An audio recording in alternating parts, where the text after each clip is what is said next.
Good day, I'm Stephen McHugh, and this is your JIS News for Monday, November 22, 2021. The Bank of Jamaica, BOJ, is reporting that the country currently has $4.7 billion in gross international reserves, 143.8% of the level considered adequate.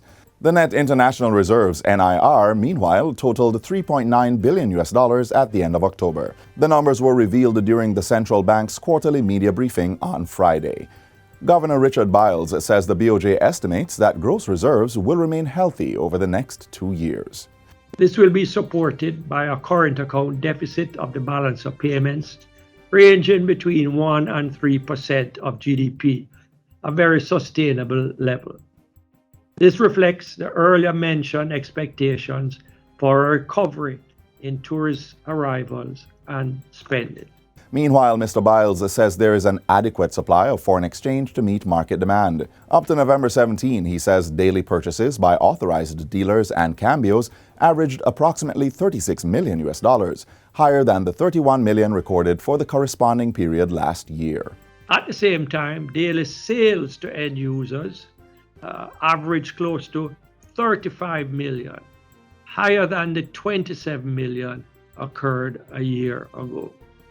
Foreign currency flows continue to be healthy, and businesses and individuals in Jamaica who require foreign exchange have been able to access it. Still, the central bank governor says the BOJ continues to intervene in the foreign exchange market when temporary shortfalls are identified. He adds that the rate at existing currency levels is fairly valued and the prospects are for a stable market.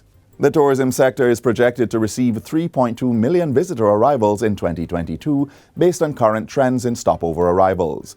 Portfolio Minister Edmund Bartlett says cruise passengers are to account for 1.1 million, with 2.1 million stopover arrivals expected. Earnings are projected at $3.3 billion.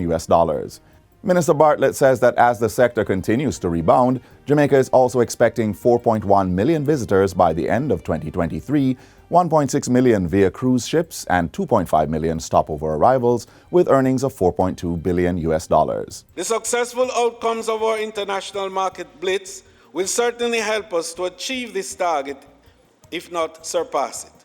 I believe this positive rebound and increase in demand by Brand Jamaica is largely due to our successful effort in restoring traveler confidence in destination Jamaica. Minister Bartlett was speaking recently in Parliament.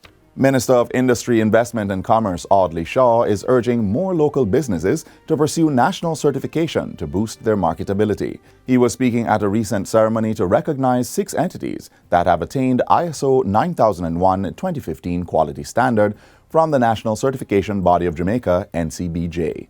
In this pandemic era, the rules of engagement for business have shifted, and the certification will boost your marketability and help you stand out in an increasingly competitive marketplace where only the strong survive.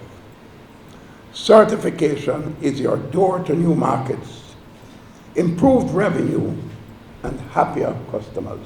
The 6 entities with new ISO certification are the Scientific Research Council Food Pilot Plant, Newport for Sand Jamaica Limited, IGL Limited, Caribbean Depot, the Jamaica Public Service Company's System Protection and Control Department, and Ket's Organic Gourmet Farm. The 2012 review of 82 studies on ISO found that certification had clear benefits for operations, customer satisfaction, and employee engagement.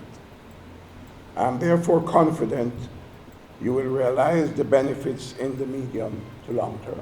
National Security Minister Dr. Horace Chang says investments to advance the use of science and technology in solving crime have been rewarding. He points out that since January, the Institute of Forensic Science and Legal Medicine has been able to resolve approximately 222 cases using DNA evidence. In addition, approximately 143 firearm cases were resolved using ballistics evidence. We have to invest in the security service and the security forces. We have to provide our police force with the required facilities, physically, technologically, and all the support services required to ensure we can do it. We are work, so the budget is crucial. The institutional support and organization is critical, and the legislation becomes crucial as we are working to put all those in place. Minister Chang was speaking recently at the groundbreaking ceremony for a forensic pathology suite in Kingston.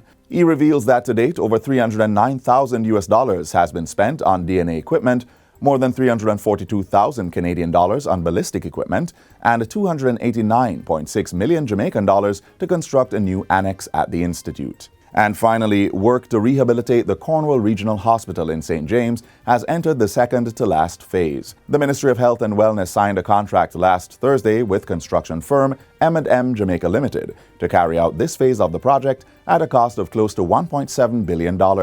Portfolio Minister Dr. Christopher Tufton admits that the rehabilitation of the Type A facility has been a consistent source of discontent. But he says that while repair of the hospital has taken various turns as new issues reveal themselves, there is now a revised roadmap in place for the rehabilitation of Cornwall Regional. We had to change courses several times.